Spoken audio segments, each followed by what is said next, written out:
I had just won 25 million. The first thing I did was drive to my daughter's house, smiling, ready to give her half and change her life. But as I approached the door, I heard her voice, in a poisonous whisper to her husband, double his medication dose, so he forgets even his own name. My world collapsed. Joy was replaced by a chill down my spine. They didn't want my money. They wanted my destruction to keep everything. Now, she will regret underestimating me. My name is Edward, and at 68, I thought life had already shown me just about everything I needed to know. I had seen the purest love blossom, and then wither with the passing of my dear wife, and later, joy reborn in the eyes of my only daughter, Sophia. Everything I did after Clara was gone, every effort and every sacrifice was for her, so that Sophia could have a life that surpassed the hardships we, her parents, had faced. I've always been a simple, blue-collar man who believed in the value of hard work and honesty. My home, a cozy refuge that smelled of freshly brewed coffee and old memories, was my little kingdom, and Sophia, my queen, that autumn morning, the sun hit the kitchen window in a different way, brighter, almost premonitory. As I prepared my coffee, I felt an unusual weight in the pocket of my old jacket, the one I used for quick trips to the store. It was a ticket, a lottery ticket. And not just any ticket.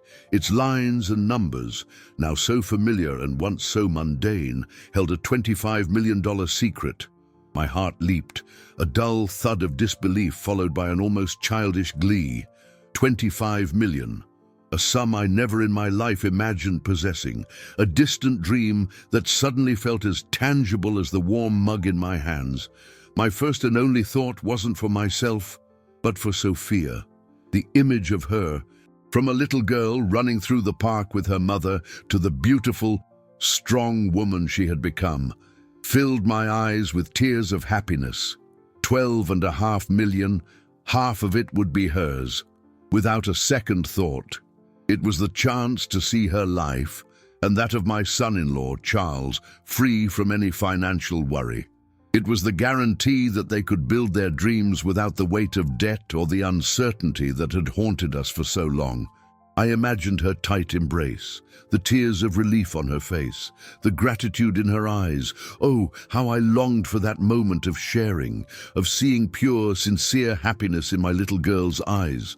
With a light heart, almost floating on a cloud of optimism and fatherly love, I decided to surprise her.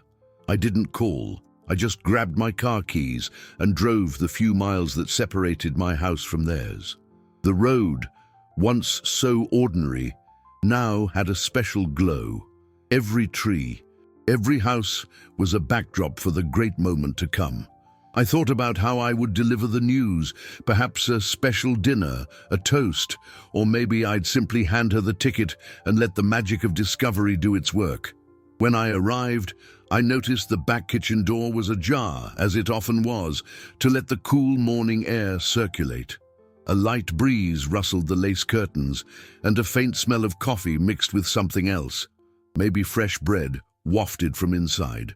I was about to knock, to announce my arrival with the restrained excitement of someone holding a great secret, but before my hand touched the wood, a voice, Sophia's voice, low, chilling, a voice I had never heard from her, a dissonant melody that cut through the crack in the door and, without warning, froze my blood.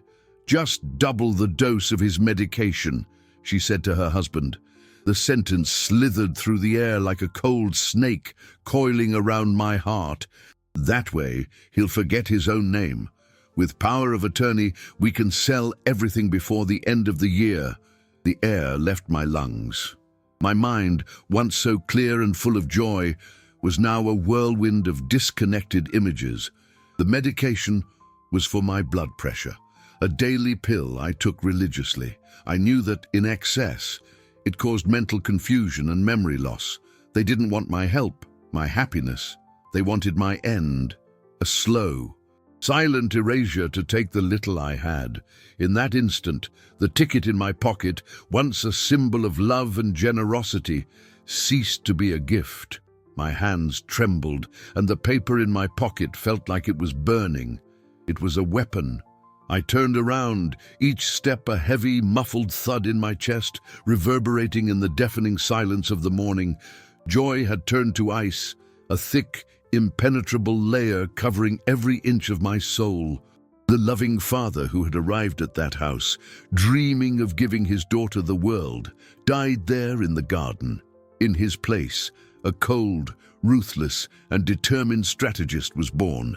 I didn't know what I would do, but one certainty hammered in my mind, echoing like a funeral bell.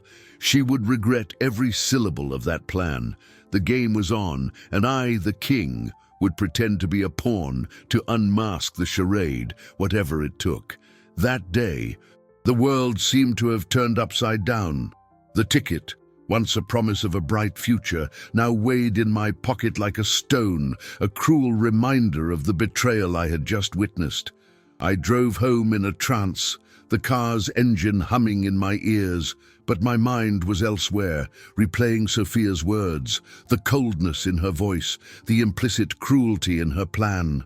How could she, my only daughter, to whom I had dedicated my life, conspiring against me, her own father? The pain was physical, a sharp pang in my chest that barely allowed me to breathe. Instead of validating the ticket and rushing to share the news with the one I thought I loved unconditionally, I sat down with my lawyer, a trusted old friend, Dr. Thompson. His office, always so organized and formal, felt like a safe harbor in the storm engulfing me. His eyes, which had seen so many human dramas, watched me with a mix of curiosity and concern as I began to recount, in a choked voice, the events of that morning. I didn't reveal the full value of the ticket, only that I had come into some unexpected luck and needed to protect it from any attempts at misappropriation. My voice broke, but I kept my composure, determined not to show the full extent of my pain. Dr. Thompson, with his usual wisdom and calm, listened intently. He didn't ask many questions. He seemed to sense there was something deeper behind my urgent request.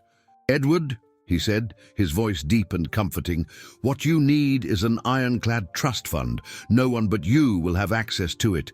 It's the most secure way to protect your assets." And so it was done.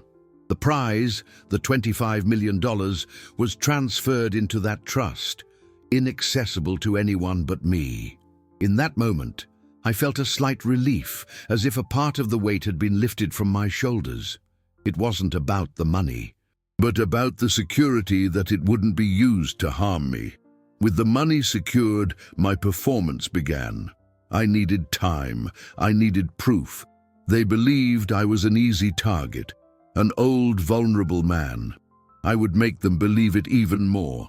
The first piece in my psychological chess game was a phone call to Sophia.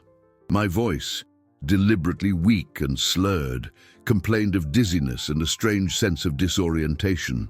"My head is a little foggy today, sweetheart," I said, forcing a tone that denoted fragility.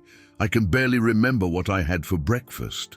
On the other end of the line, I noticed a pause, a subtle silence, before her voice came through, full of a concern I knew was feigned. "Oh, Dad, that's serious.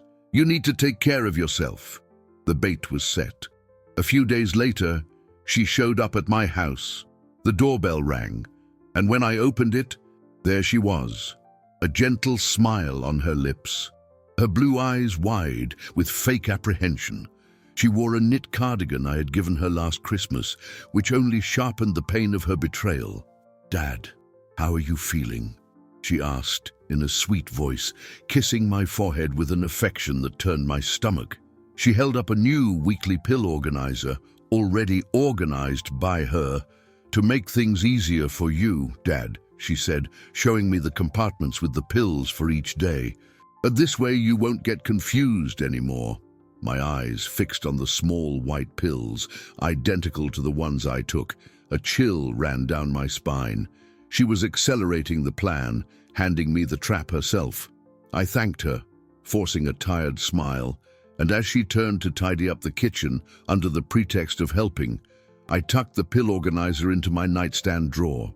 As soon as the door closed behind her and the sound of her car faded away, I swapped every pill in the organizer with an identical placebo that a compounding pharmacy had prepared for me. With each pill I replaced, I felt a mix of relief and a profound sadness. My daughter. What a tragedy.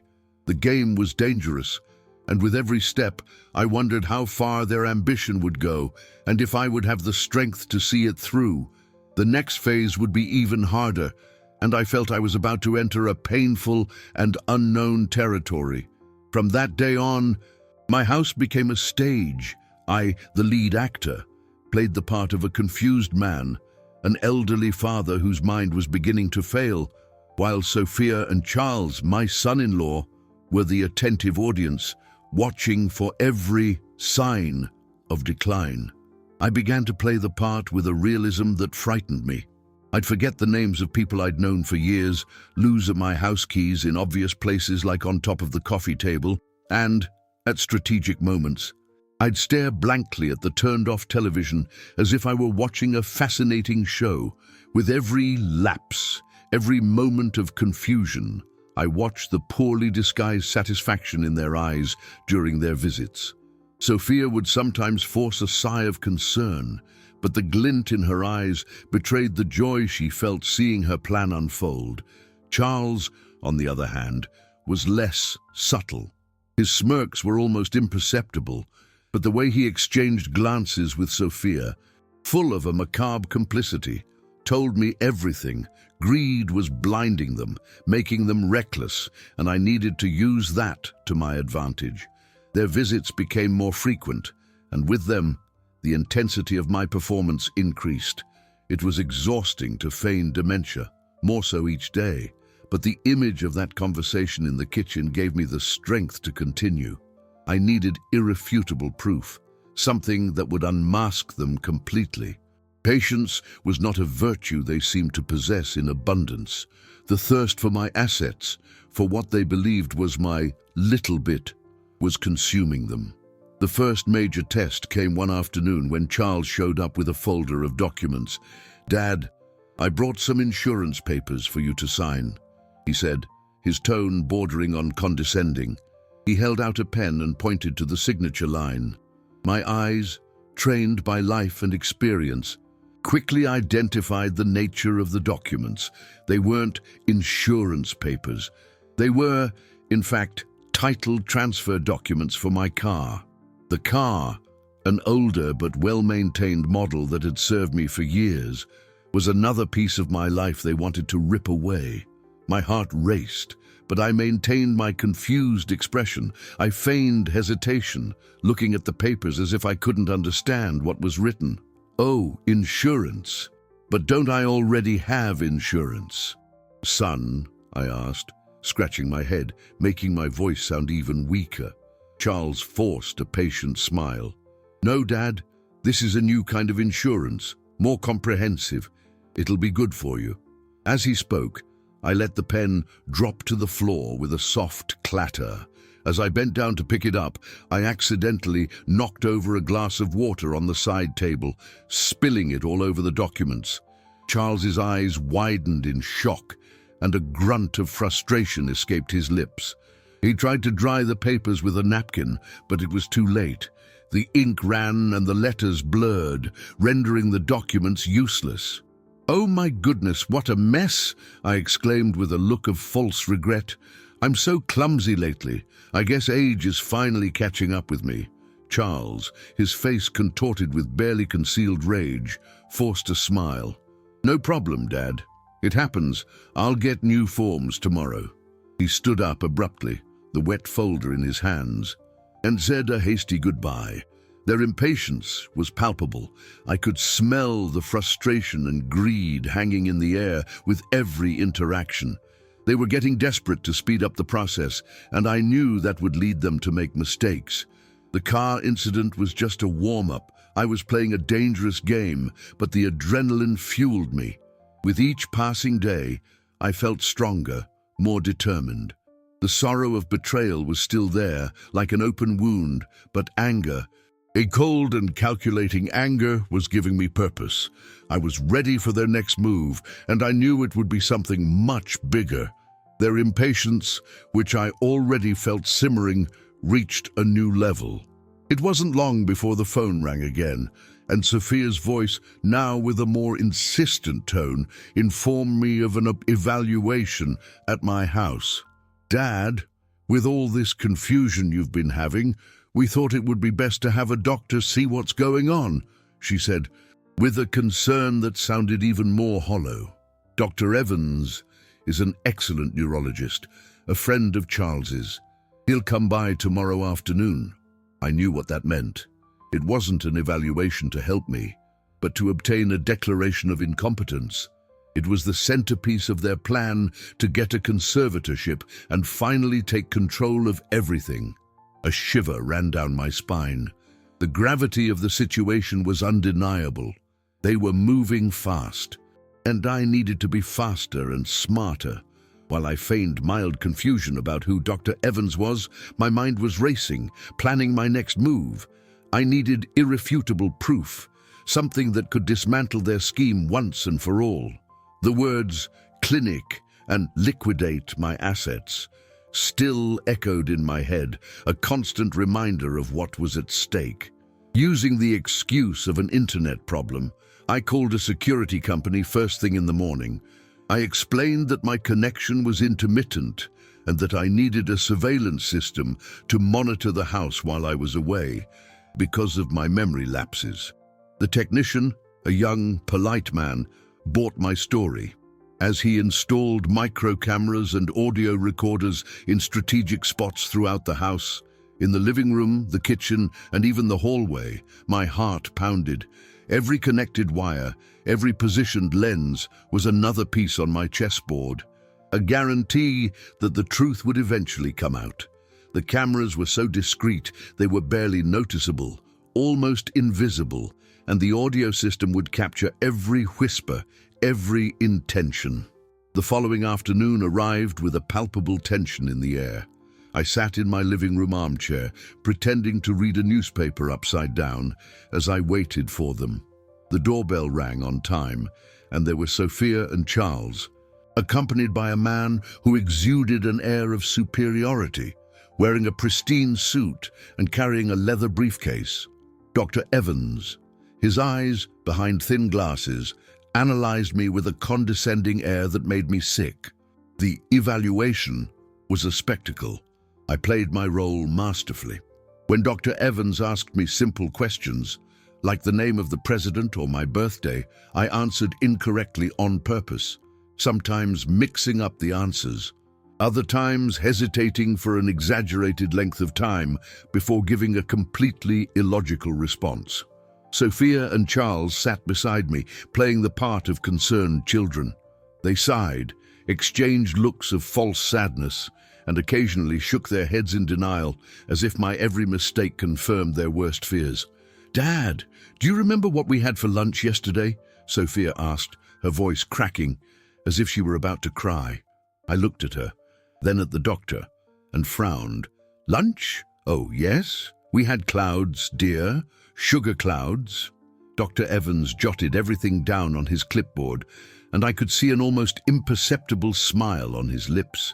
He was convinced their plan was working, or so they thought. After about an hour of bizarre questions and answers, Dr. Evans turned to Sophia and Charles. "I believe I have enough for now. Your father needs to rest." They nodded readily, and Sophia led me to my room, where she settled me in for a supposed rest.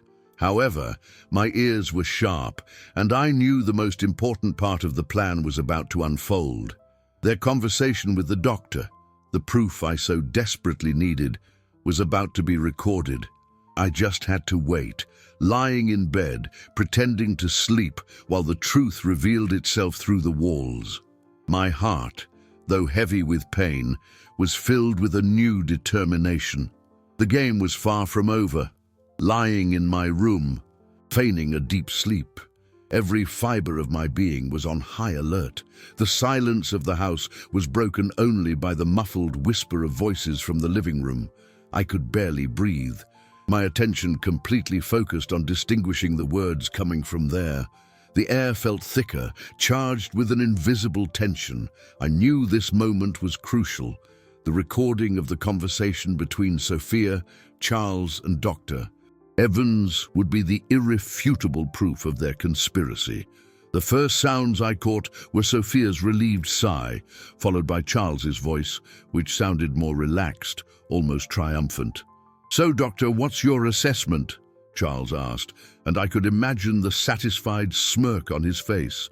Dr. Evans replied with a professional arrogance that sent shivers down my spine. "Well, the picture is quite clear. Obvious signs of cognitive decline, disorientation, loss of recent memory, and impaired judgment. In layman's terms, progressive dementia." My hands clenched into fists under the blanket. Progressive dementia. They were diagnosing me with something I didn't have, a fraudulent certificate that would rob me of my autonomy. Indignation consumed me, but I forced myself to remain still, to hear every word. Sophia's voice, which had sounded so concerned to me before, was now cold and calculating. "And what's the next step?" "Doctor, is a conservatorship viable?" "Absolutely," the doctor replied with terrifying certainty. "With my report and a few statements from close relations attesting to Mr. Edwards' altered behavior, the process will be quick. I recommend you arrange for a suitable facility for him, a specialized clinic perhaps." It was just as I feared. The conversation continued, and they openly discussed the clinic where they would send me, a place that, from the undertones in their voices, sounded more like a warehouse for the elderly than a place of care. My daughter, my own daughter, discarding me like a useless object. Then the topic of conversation shifted to my assets. "And the assets, Charles?" Sophia asked, her voice slightly trembling with anxiety. "Will we be able to liquidate everything quickly?" Charles laughed, a dry, unpleasant sound. "With power of attorney in hand, darling. It'll be a piece of cake. The house, the car, the savings, everything before the end of the year, just as we planned." A chill ran down my spine. They had no idea what I truly possessed, of the ticket that had turned my little bit of assets into a fortune. What comforted me was knowing that my savings were safe in a trust fund, far beyond their reach. Those voices, once so close and familiar, now sounded like those of strangers, of predators. They spoke of my future, of my life, as if I weren't there, as if I no longer existed. With every word, the pain of betrayal deepened, but so did a silent fury, an unshakable determination to see justice done. I had to unmask them, not just for myself, but for all the elderly who, like me, could fall victim to such cruelty. Using the unlimited resources I now possessed, thanks to the ticket that had become my secret weapon, I hired a private investigator. Dr. Thompson recommended a discreet and efficient professional, a man named Mark, with an impeccable reputation. We met in a coffee shop far from my house, where I explained the situation, omitting the details of the ticket, but emphasizing the need to dig deep into the life of my son-in-law, Charles. "I want to know everything about him, Mark, every detail, every secret," I said, my voice filled with a seriousness that surprised even myself. Mark nodded, his sharp eyes fixed on me. "Understood, Mr. Edward. Leave it to me. I'll be as discreet as possible."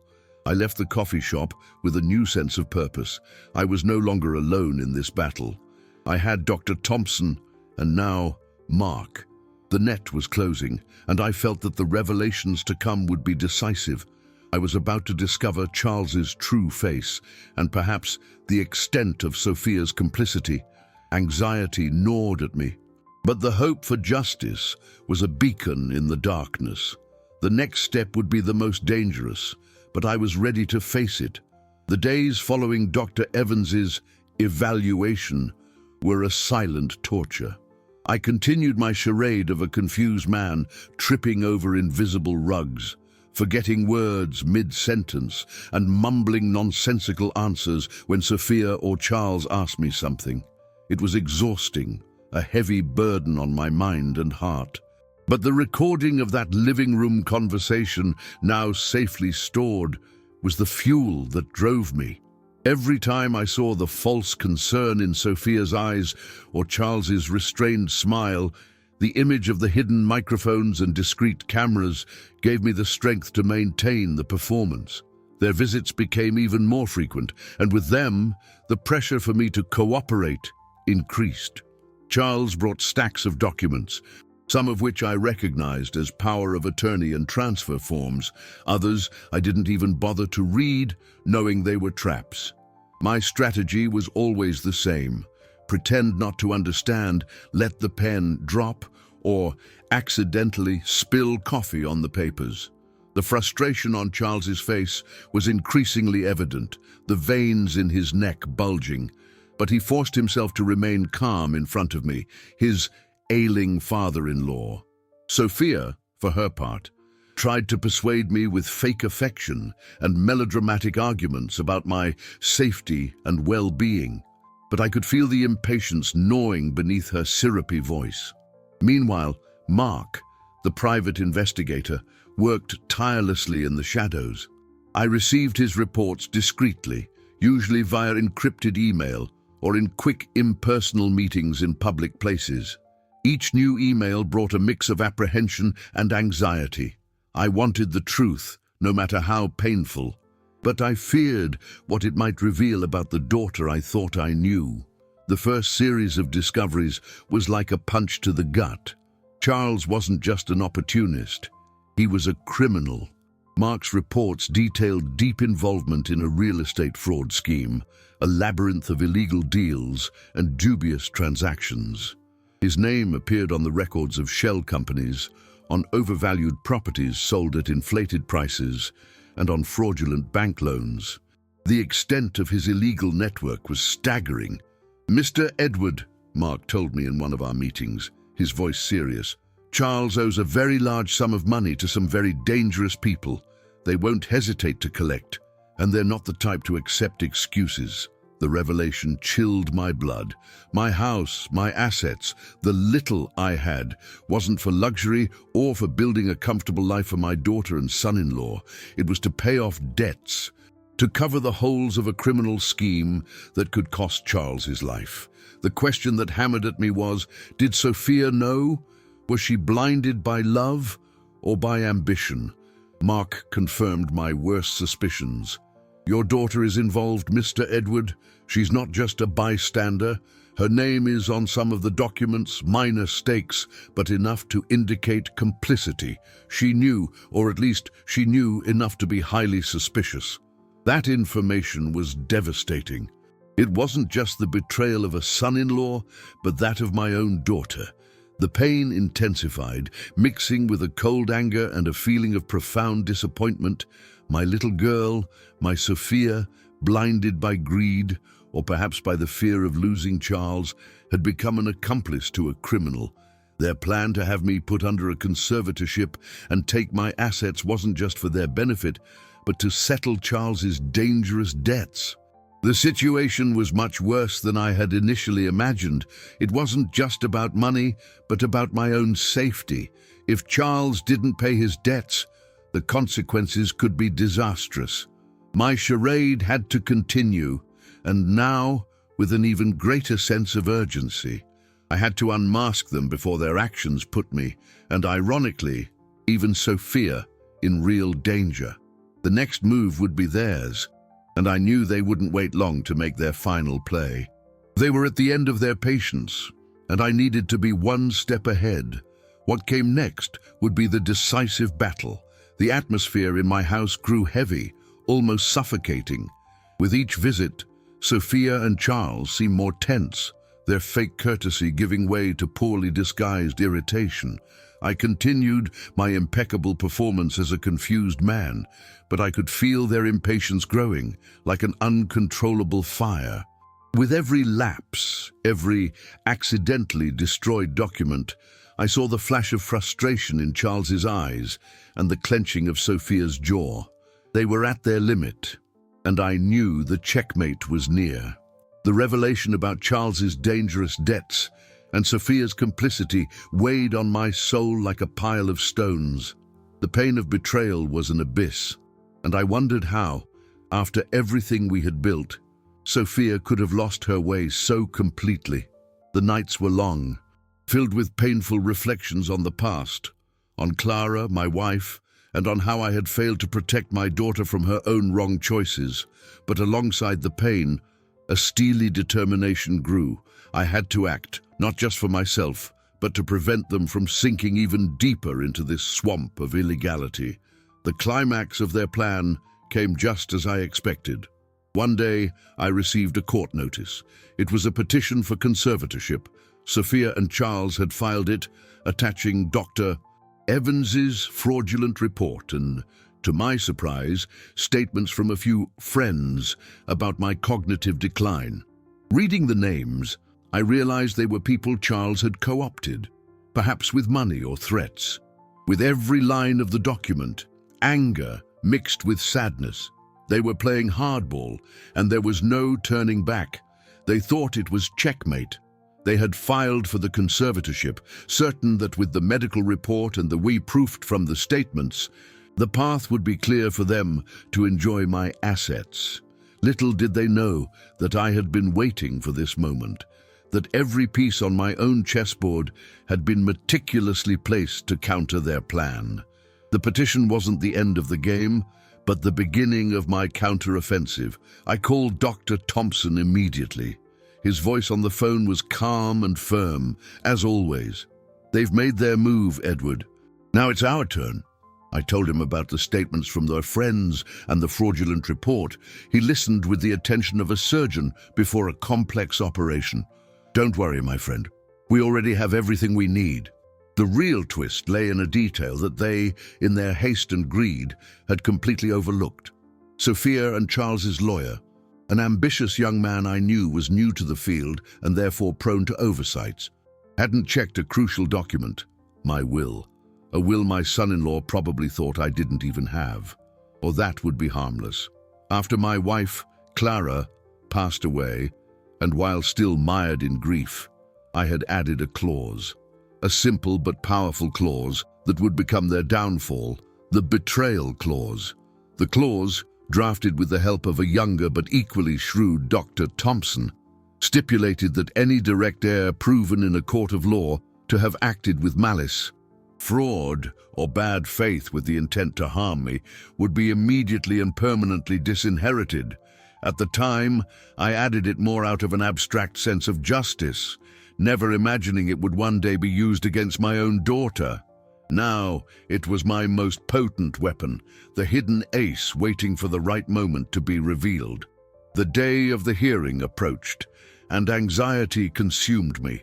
I knew it would be painful, a confrontation I never imagined having with Sophia. But the determination to protect what was mine and to see justice done drove me forward. I was no longer acting. I was fighting for my dignity, for my history, and, in a way, for one last glimpse of the Sophia I knew before greed devoured her. The stage was set for the great showdown, and I was ready for the final battle. What came next would be the raw, unvarnished truth, laid bare for all to see. The morning of the hearing dawned grey and damp, a perfect reflection of the storm raging in my soul. I put on my best suit, the one Clara had given me for one of our wedding anniversaries, and felt the weight of memories envelop me. When I arrived at the courthouse, the atmosphere was formal and imposing, smelling of old wood and paper. Sophia and Charles were already there, sitting next to their young lawyer, a Mr. Silver. They looked at me with a mixture of arrogance and false compassion, as if they had already won. Sophia wore a navy blue dress, her hair perfectly coiffed, but when her eyes met mine, they quickly darted away. Charles, beside her, wore a smug smile, an air of superiority that repulsed me. They walked into the courtroom as if their victory was guaranteed, as if the conservatorship were a mere formality. They had no idea this wouldn't be the triumph they expected, but the beginning of their downfall. I sat beside Dr. Thompson, who squeezed my hand firmly, conveying a calm I barely felt. "We're ready, Edward," he whispered, and I nodded, a lump forming in my throat. The judge, a man with a serious face and glasses perched on the end of his nose, entered the room, and silence fell. He began the session, and Mr. Silver started his argument, presenting the fraudulent medical report and the statements from the Biloseau friends as irrefutable proof of my mental incapacity. With every word, I felt a mix of indignation and sadness. It was hard to hear my own daughter, through her lawyer, describe me as a senile, incompetent man. When it was Dr. Thompson's turn, he didn't ask me a single question. There was no need. He simply asked the judge's permission to present a crucial piece of evidence. A laptop was connected to a large screen in the center of the room, and an image appeared. It was the recording of the medical evaluation. The silence in the room was so thick you could hear your own heartbeat. The video showed Dr. Evans asking the questions and me, in my masterful performance, giving the confused answers. Sophia and Charles, sitting beside me, sighed and exchanged glances, their expressions of false sadness on full display. The recording continued, and when I went to my room to rest, the crystal-clear audio of their conspiracy echoed through the courtroom. The voices of Sophia, Charles, and Dr. Evans, openly discussing the clinic where they would send me and how they would quickly liquidate my assets, filled the space. The judge's face, previously impassive, turned ashen. He frowned, his eyes fixed on the screen, and I could see the outrage growing in his expression. Sophia and Charles, sitting in the front row, turned pale. The looks of shock and despair they exchanged were proof they had never expected this. Mr. Silver, their young lawyer, seemed to shrink in his chair. The judge banged his gavel, and a chill ran through the room. "Interesting," he said, his voice deep and laden with censure.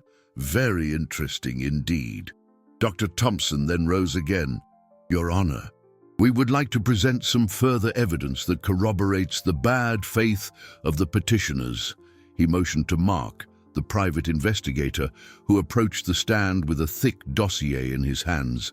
Mark, with his calm and professional demeanor, began to present the dossier on Charles's real estate fraud. Documents, bank statements, shell company records, all impeccably organized.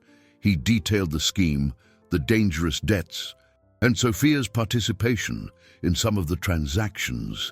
Every word from Mark was a hammer blow, shattering the facade of innocence they had tried to maintain. Sophia was white as a ghost, and Charles, his face contorted with rage, tried to interrupt but was promptly silenced by the judge. The courtroom was in an uproar. What had started as a conservatorship hearing was now turning into a live criminal investigation.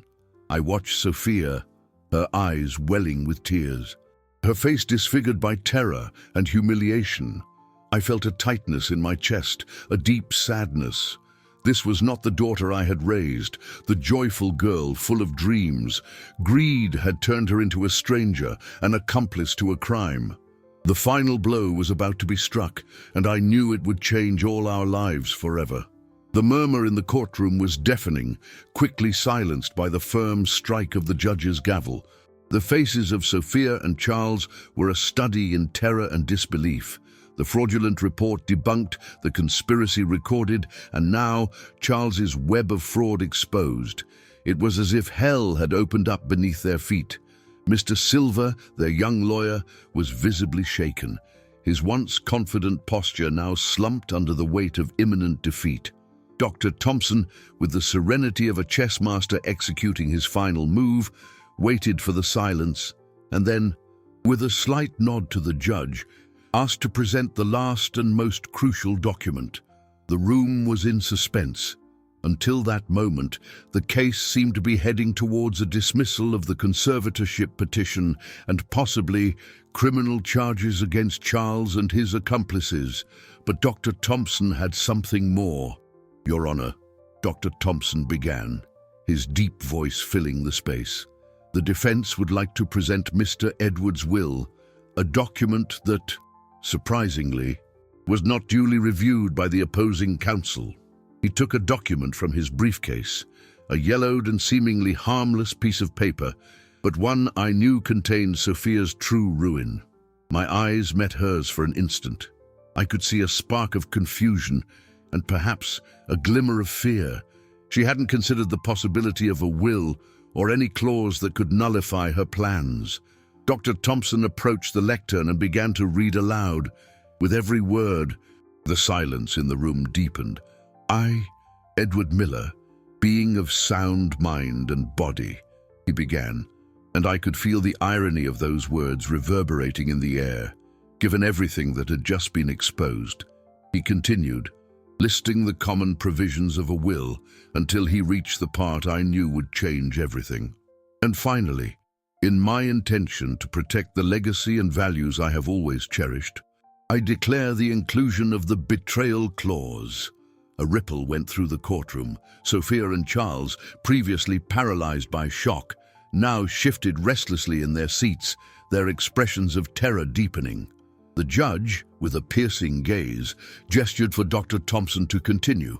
Dr. Thompson read the clause with impeccable clarity, each word hammering like a death knell for their plans. "Any direct heir who is proven in a court of law to have acted with malice, fraud, or bad faith with the intent to harm me, whether through the misappropriation of assets, manipulation of my health, or any other action aimed at my incapacitation or dispossession, shall be immediately and permanently disinherited from any and all inheritance, as well as from any assets or rights that may belong to me. This clause is irrevocable and is intended to preserve the integrity and security of the testator." The silence was absolute. It was a heavy, oppressive silence that seemed to suck all the air out of the room. My daughter looked at me, her face a mask of horror and understanding. Her eyes, once so full of fake concern, now overflowed with a genuine pain, but it was a pain caused by the loss of her ambition, not by remorse. She hadn't just lost the conservatorship case. In that moment, she lost everything. The present she planned to steal, the future she dreamed of building with my assets, and the inheritance she never even knew existed. Charles, his face pale and eyes wide, tried to stand but was restrained by the court officers who had discreetly positioned themselves near him. The judge, with a voice of unquestionable authority, spoke the words that sealed their fate. "Given the evidence presented, this court finds the petition for conservatorship to be without merit and hereby dismisses it. Furthermore, the evidence of fraud, conspiracy, and bad faith against Mr. Edward Miller is clear and irrefutable. Based on the clause in his will, Miss Sophia Miller is permanently disinherited. As for Mr. Charles, he is to be taken into custody at this time. Given the severity of the real estate fraud allegations and the clear intent to defraud Mr. Miller of his estate," a murmur spread through the room. Two officers approached Charles, who was handcuffed right there in front of everyone. His face, once so arrogant, now showed only desperation and rage. He shot a furious glare at Sophia, who remained seated, motionless, watching the scene as if it were a nightmare from which she couldn't wake. She was left alone. Stripped of everything by her own greed, I felt no pleasure in the victory, only the void of an irreparable loss. The pain of seeing my daughter in that situation was a heavy burden, but I knew I had done the right thing. Justice had been served, but at a very high cost. I looked at Sophia, my eyes welling up. The girl I raised, whom I loved unconditionally, had vanished. In her place was an empty woman, consumed by her own choices. The road ahead would be lonely, But I had a new purpose, born from that suffering, and this was only half of my journey. The sound of the judge's gavel still echoed in my ears long after the courtroom had emptied. The crowd of onlookers and reporters dispersed, leaving behind a heavy, hollow silence. I sat there for a long time, looking at the bench where Sophia and Charles had been. The image of her sitting alone, stripped of everything, her face etched with a vacant horror, remained seared into my mind. There was no euphoria, not a shred of satisfaction, just a profound sadness, a sense of loss that felt infinite. I had won in court, but at a cost no victory could ever compensate for: the loss of my daughter. Dr. Thompson, with his usual discretion, came over and placed a hand on my shoulder.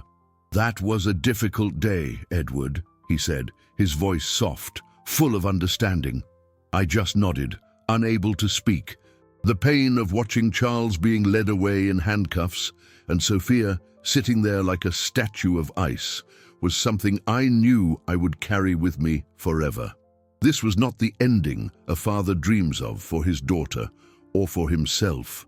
It was a dark chapter closing, but one that left deep scars. Driving home, the silence was even more deafening than in the courtroom.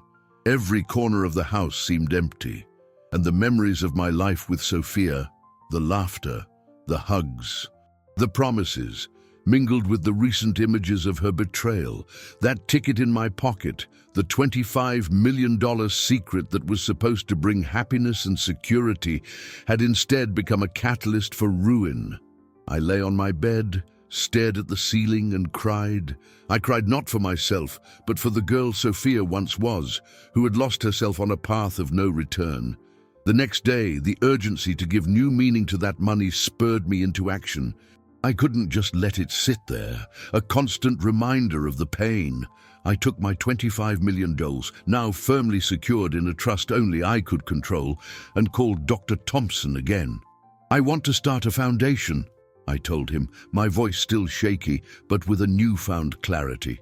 "A foundation to protect the elderly from fraud and family abuse, so that no other father or mother has to go through what I went through." Dr. Thompson looked at me with admiration. "A noble cause, Edward. I'd be honored to help you." We spent the following weeks immersed in bureaucratic details: the name, the bylaws, the mission.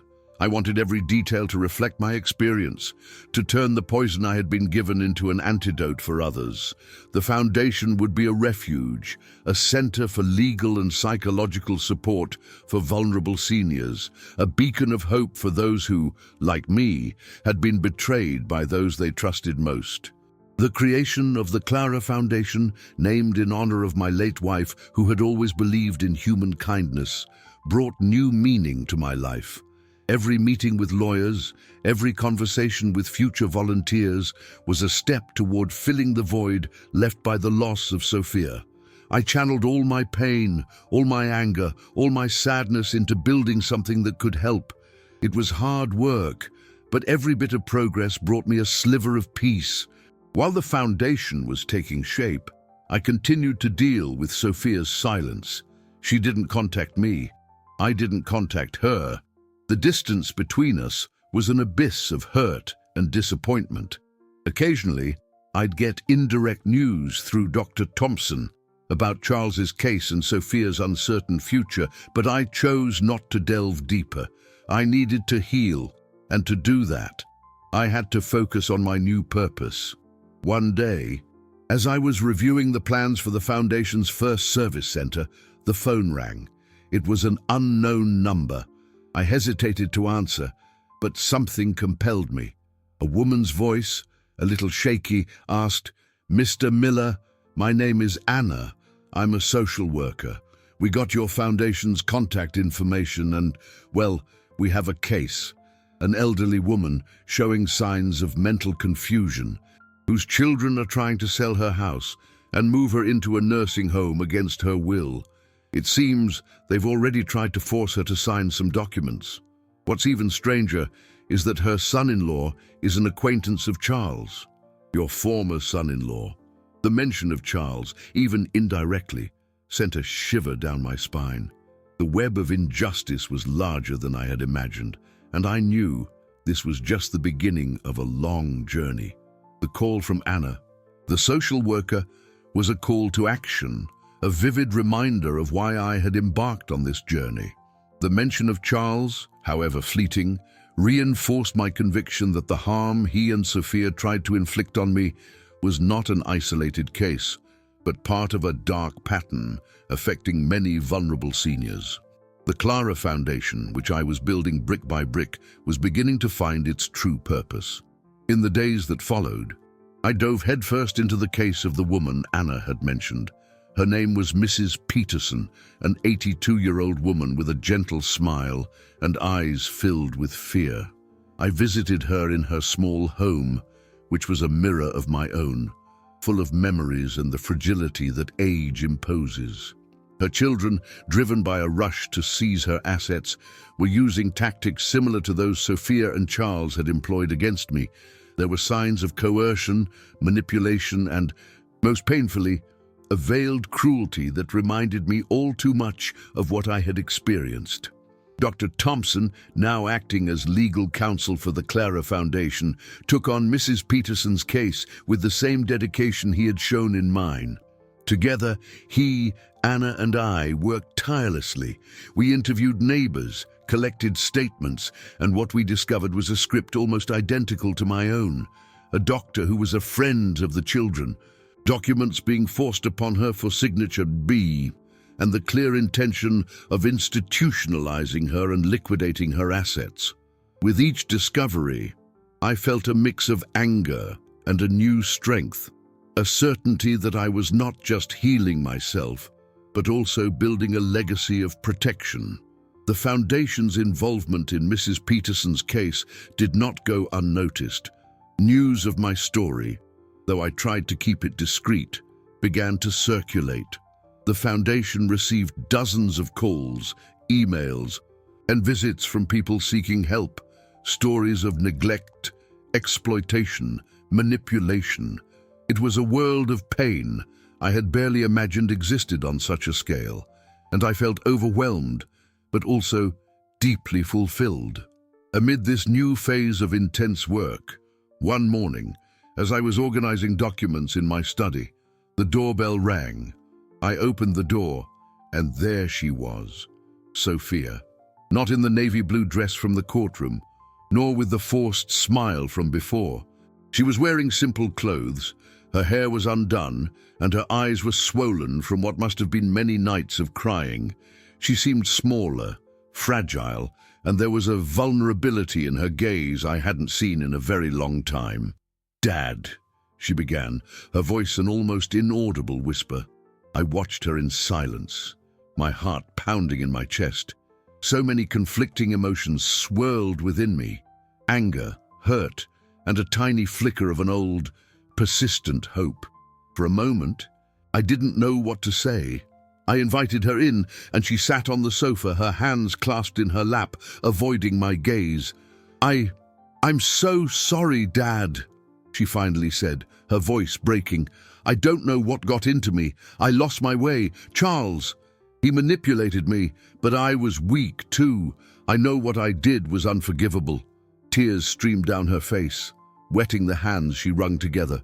I looked at her, the image of the little girl I once held in my arms, and felt the ache of a love that had never completely faded. It was the first time I had seen genuine remorse on her face, not sadness for the loss of money, but for the harm she had caused. "I lost everything, Dad," she continued, her voice full of despair. "Charles was convicted, and I'm all alone. No one wants me around, and I don't know how to start over." The weight of her words filled the room. I knew she was suffering, and though the hurt was still there, the sight of her so helpless struck me deeply. I couldn't forgive her easily, but maybe, just maybe, there was a path to redemption. What would I do? My head was spinning with doubt, with the past and present colliding. This was the most painful turning point of all. The silence that followed Sophia's confession was almost more deafening than her words. I watched her, her shoulders shaking, her face buried in her hands. The sight of her, so small and helpless, contrasted sharply with the memory of the cold voice I had heard through the cracked kitchen door. My heart was in a tug-of-war, pulled between the deep hurt of betrayal and the tenderness of a father who, despite everything, still loved his daughter. "Sophia," I began, my voice hoarse, the name itself sounding strange on my lips, as if I were tasting it for the first time in a long while. "You have no idea the pain you caused me. You don't know what it's like to hear your own child plan your end, your erasure, just to take the little you've built with your own hands." She looked up, her red, swollen eyes meeting mine, and I saw in them not just remorse, but a bewilderment, as if she herself were horrified by the person she had become. "I know, Dad. I know it was horrible, and I'm so sorry," she repeated, her voice choked. "When Charles was arrested, and I realized I had no one left, that I had lost everything, and worst of all, that I had lost you, it was like a blindfold was ripped from my eyes. I saw the evil that had taken me over, the greed that had blinded me. I was desperate about his debts, and he promised me a life without worry. I believed it was the only way." I sat down on the couch across from her and looked her straight in the eye. This conversation was a precipice, and I didn't know if we had the strength to cross it. "Believed what?" "Sophia," I asked, my voice firmer now. "Believed that stealing, lying, and wishing ill on your own father was the solution. Where were the values I taught you? Where was the gratitude, the love I gave you without reservation?" She hung her head again, her tears falling silently. "I don't know, Dad. I got lost. Charles was so persuasive, and I was so afraid of losing him, of not having the life he promised me. It's a pathetic excuse, I know. There's no justification for what I did. I ruined everything." She curled in on herself, looking even more fragile. "I just wanted to say that I'm sorry, and that I'll understand if you never want to see me again. I deserve it." I watched her, my chest tight. A part of me wanted to hold her, the other wanted to scream out all my pain. The sight of her there, so broken, evoked a compassion I struggled to suppress. It wasn't easy. A father's love is a bond that transcends flaws, but the betrayal had created a crack too deep to ignore. "You don't deserve what you did, Sophia. No one deserves to be betrayed like that," I said, my voice heavy with pain. "But life has its own ways of making us reflect, and it seems you're finally seeing the truth. It's not the money you lost or Charles leaving you that brought you here. It's your conscience." She looked at me, her eyes wet but with a glimmer of hope. Can I try to make it right, Dad? I know it's a lot to ask, but I have no one else, and I need your forgiveness to live in peace."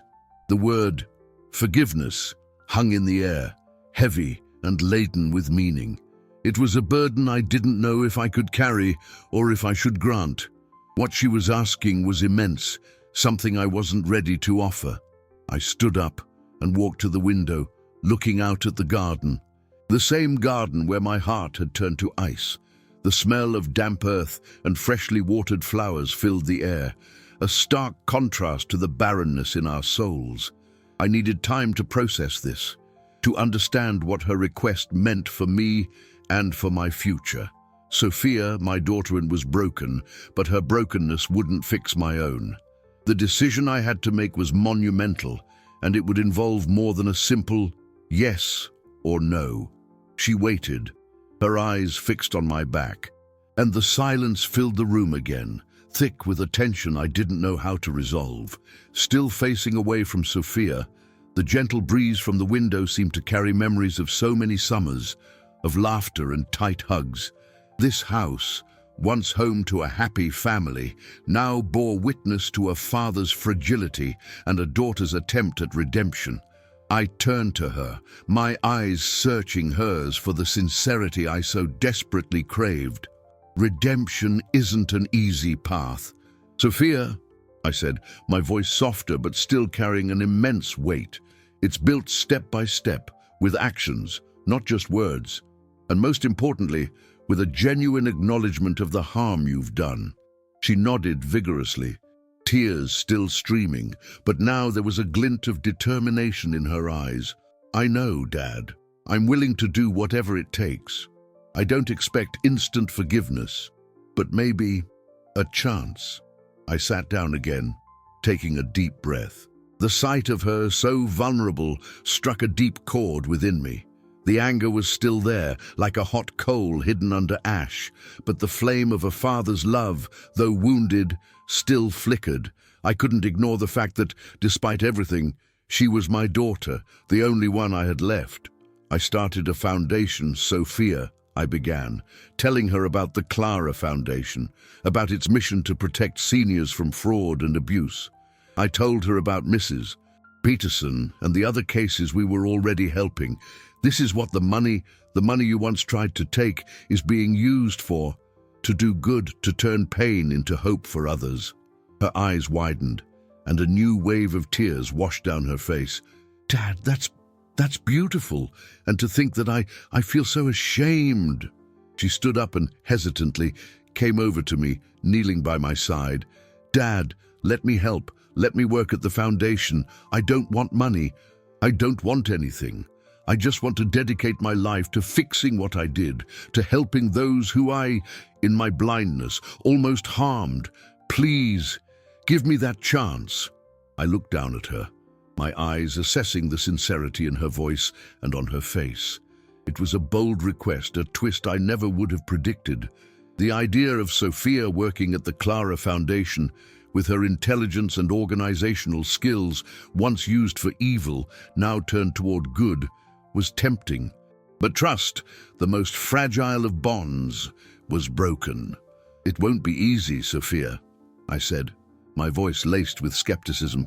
Trust is something you earn, and you destroyed it. People won't look at you kindly, and I need time to believe. She looked at me with renewed determination. I know, Dad, and I'm willing to face every obstacle. Please, it's the only way I can find peace. I stood up and helped her to her feet. The touch of our hands, a brief instant, was charged with unspoken meaning.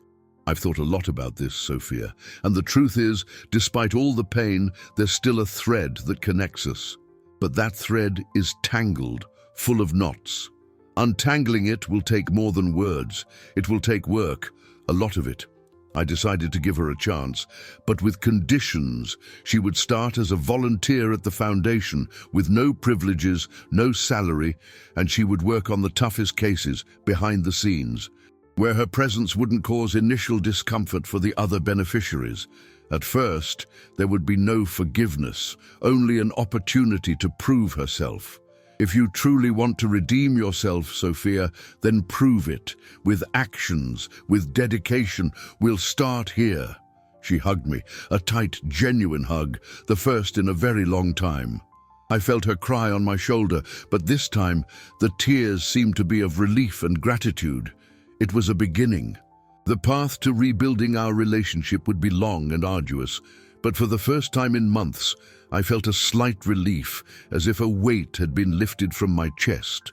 The main conflicts were beginning to resolve, not magically, but through the difficult choice of hope and the possibility of change. The story of my life was far from a fairy tale, but the chance for a new chapter was opening, and I, Edward, was ready to turn the page.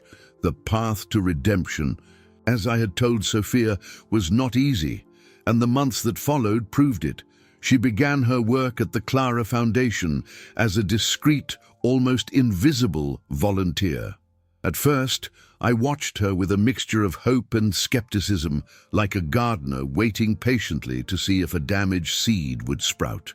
She asked for no privileges, didn't complain about the most mundane tasks, and faced the curious and sometimes suspicious glances of the other volunteers with a humility I had never seen in her. Sophia dedicated herself with an intensity that surprised me.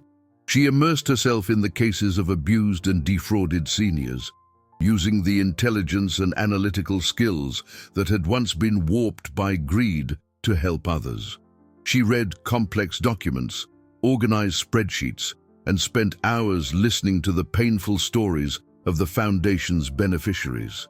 I saw her in meetings with Dr. Thompson, asking insightful questions, suggesting solutions. Slowly and quietly, she began to rebuild not just my trust, but her own. I maintained a professional distance, still shielding my heart from past wounds. Our conversations were focused on the foundation's work, on the progress of the cases. However, on one particularly difficult day, when the foundation was struggling to find a safe care home for a woman who had been abandoned by her family, Sophia surprised everyone. She used her old contacts in the real estate market, those she had established during her time with Charles, to find a solution, not for money, but out of pure empathy. She unearthed a network of owners of small, family-run board and care homes that offered dignified care at fair prices, something even our researchers hadn't discovered. That day, I saw her in action, negotiating, advocating, not for her own benefit, but for the good of an elderly stranger. When she returned to the foundation with the news that she had secured a safe place for the woman, her eyes shone with a genuine satisfaction, a pure joy that had nothing to do with material gain. It was in that moment that a barrier around my heart began to crumble. Weeks later, during the foundation's small holiday party, Sophia approached me. We were in a garden lit by twinkling lights, the cool night air filled with the scent of pine and the promise of a new beginning. "Dad," she said softly, "I know I can never erase what I did, but I hope that, over time, my actions can show that I'm a different person now." I looked at her, and for the first time since that fateful morning at her house, I saw my Sophia, the girl I had loved unconditionally, behind the woman who had betrayed me. The sadness was still there, like a persistent shadow, but hope and love were beginning to shine brighter. "Your actions are speaking louder than any words, Sophia," I said, my voice thick with emotion, "and I'm proud of the woman you're becoming." It wasn't forgiveness spoken aloud, not yet. Perhaps it never would be completely, but it was an acknowledgement, an embrace of acceptance that sealed a new beginning. We were no longer the betrayed father and the traitorous daughter, but two souls on a path of healing, working together to turn pain into purpose. Sophia didn't get back her material inheritance, but she was rebuilding something far more valuable, her dignity and perhaps herself. The Clara Foundation flourished, becoming a safe harbor for countless seniors. My life, which had nearly been destroyed by greed and betrayal, found a new